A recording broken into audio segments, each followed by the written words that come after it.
Basically. So that's why when we talk about disruption, are we talking about who's going to make the most amount of money right now? Or are we going to talk about who's going to change the way that we work, the way that we operate, how we sell insurance, how we buy it? The people who have, I don't know, usually people, the agents are so scared about InsurTech and then they realize that actually it will make their life better. That type of disruption. Yeah. So I feel like the best way to define it is like, okay, let's just look at an incremental innovation spectrum and say anything that is on the more impactful incremental innovation, let's call that disruption, rather than something that's going to come in and be, like blockchain that was sent from the heavens to solve all of mankind's problems. So I feel like one of the biggest rooms for insurance right now, I mean, you guys are better experts than me in that sense, it's just a freaking expense ratio. It's like you look at insurance P&C market, the average loss ratio is 60%.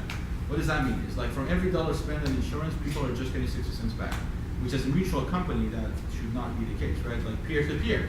So when we talk about real peer-to-peer, I think that's what people are referring to. It's like a real peer-to-peer should be a company that the expense ratio is so small that you get your money back in the most effective way. So anything that could help with that, I feel like we can move into like helping with the disruption happening.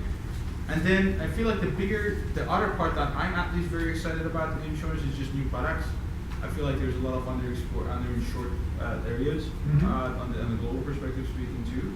That has a lot of room. So anything that could help with making insurance companies more agile to create new products and more nimble, to be able to quickly shift in terms of how they understand risk and how they insure risk, is something that we've been investing heavily in. And I just feel like, with autonomous cars or Uber or whatever we call it, the auto insurance industry is going to change, right? Like I think no one has a doubt. It's just a question like what is it going to turn into?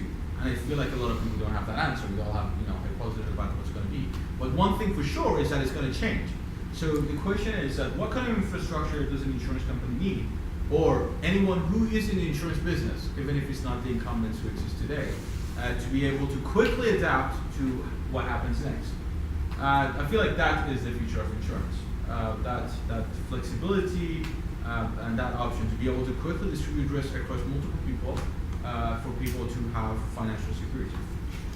So you invested in 45 companies this year or in total? From February 2017 until now, so a year and a half. Okay, year and a half, 18 months, you invested in 45 companies. What's the trends there? What did you invest in? Yeah, so that's a great question. So one thing I just want to go back again is the definition of InsurTech, because our definition is as broad as it gets. We look at InsurTech as anything that could be of interest to an insurance company. And that's basically any technology ever made ever. That could be an IT company, a marketing company, an infrastructure, anything. When people talk about InsurTech, everyone talks about Trove and Lemonade and a lot of the sexy ones. But the truth is, from working with a lot of companies in the back end, I feel like people who make the actual money are people like Data Robot and UiPath that no one I'm sorry, what's new about Lemonade? What is new? What's new about Lemonade? You tell me. I mean, I it's think the it's same product. They sell rental insurance. They haven't lowered their expense ratio.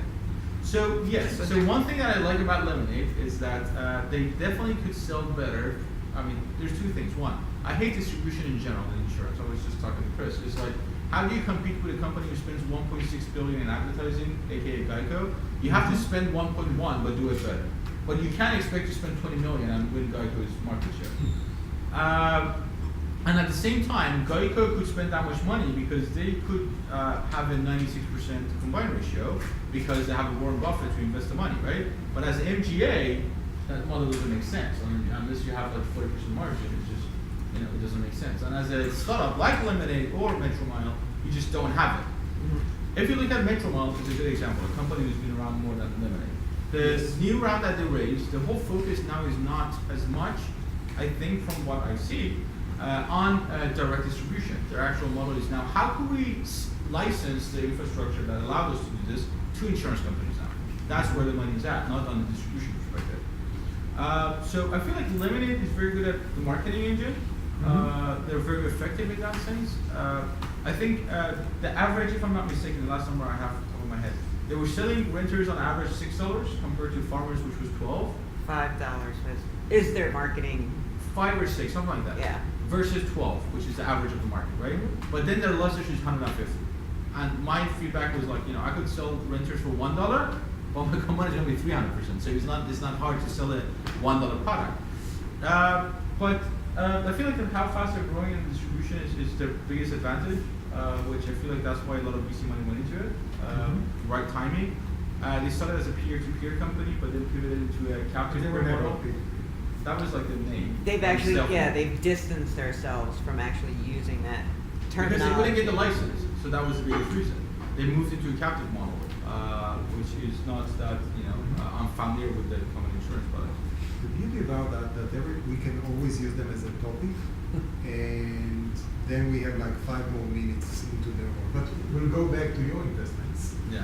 To talk about that, because Lemonade, just to close the topic, they've done a great job in terms of building a new insurance company from scratch, unlike most of the MGAs that most of the InsurTech companies are out there. They're doing great marketing job, especially within the insurance space. Yeah. And I give them a lot of credit and a lot of respect. And good customer experience. Do they make money? No. That's their, from the claims to how they onboard you, fantastic. And they are the main disruptors. They made everyone go like, oh shit, that's the expectation of our customers. Well, now someone did it. Now most of the big companies go like, let's see how it works. If it's going to work, great. Someone did like the experiment for us. But we'll go back to you. Let's talk about you. So 45 companies, 18 months. Let's talk about the trends, the type of companies that you invested in before the Lemonade topic. Okay. So as I said, InsurTech for us is very broad. We look at it as 3 categories mainly. One is incremental innovation, anything that could improve the products as they are today. Second category is new products, anything that helps to understand risk better and underwrite risk better, or a whole new risk or something that is fundamentally allow a company to develop new products. And third category is any technology that just has a big effect on insurance, autonomous cars, blockchain, anything that is not risk, but it affects risk. So based on that investment thesis and that scope, we've invested in anything from IT infrastructure to companies who actually invested in a few MGAs as well. The biggest trend that I would say it was very interesting is again back to the fact that people realize distribution sucks. I feel like the majority of the MGAs that started as completely direct either shut down, which we had that case, which was a very small acquisition, or they basically went completely. Can't mention how public that was, Okay. or they went completely in the route of finding distribution partnerships. Were they based from Boston? And they were. Okay, never mind. Let's continue. or they went into licensing their technology completely to someone else to be able to use their product in the new normal distribution channels they had. The other part is that I feel most of the money was made in back office rather than front office. If there was, and the best ones were the ones that need the least amount of integration. So I feel like there were some of the most successful ones, like some of the RPA applications that you could build a little bit independent from the backend infrastructure. That was one area that we were interested in. But one of the areas that I'm personally very interested in, one, is anything that helps insurance companies completely build a product from scratch, completely independent from the company. So let's say the only thing that goes back to the mothership is the financial reporting and the licenses. But underwriting, binding, coding, claims, all of it is done separate. They could have the insurance company's brand, it could sit under captive distribution, but everything in between is done by that companies.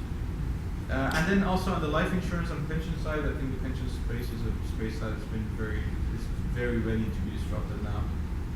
Well, it's well after all, and there are many different ways to expand, and being part of a Pacific Life, or that's just after that. Good. Yeah. Yeah, so the whole annuity space I think is something that fintech was very good with the fintech stuff, but when it came to the annuity and life insurance side, I feel like it was a little bit left alone because it was insurance. And I feel it's a good time to get deeper into it.